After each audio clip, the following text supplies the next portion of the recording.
জাতীয় অংগীমানে অসমে আমি কৈছোৱেই যে মমিতা মিত্ৰক কোনো কাৰণতে অসমবাসীয়ে যে আদৰি ল'ব নালাগে, অসমীয়াটিয়ে যে মমিতা মিত্ৰক বৰ্জন কৰক, অন্যথা কিন্তু এইবিলাক কিন্তু আমাৰ আধা চলোৱা শিল্পীয়ে গায়ক গায়িকাই কিন্তু অনাগত সময়ত অসমৰ গোটেই সংস্কৃতিটো বদনাম কৰিব।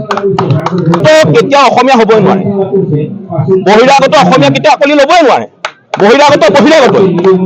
বহিৰাগত অসমীয়াক কেৱল মাত্ৰ অসমলৈ টকা ঘটিবলৈ আহিছে।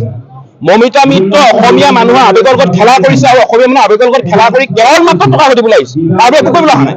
অসমৰ কাৰণে মমিতা মিত্ৰৰ অৱদান কি আছিলে আপোনালোকৰ মনত আছেনে নাজানো, যে ৰাজীৱ শদিয়াক তেওঁ 1 লাখ নে 1.5 লাখ টকা দিম বুলি কৈছিলে, দিলে নাই দিয়া? ৰাজীৱ শদিয়াক পইচা দিলে নে?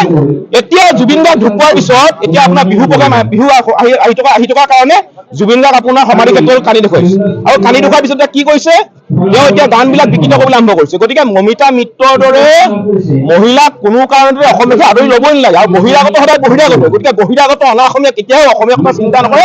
আমাৰ স্পষ্ট কথা, বহিৰাগত এনে উদ্ভণ্ডালে আমি কেতিয়াও সহ্য নকৰোঁ। যিকোনো খবৰৰ বাবে যোগাযোগ কৰক আমাৰ এই নম্বৰত 9181 307 2221।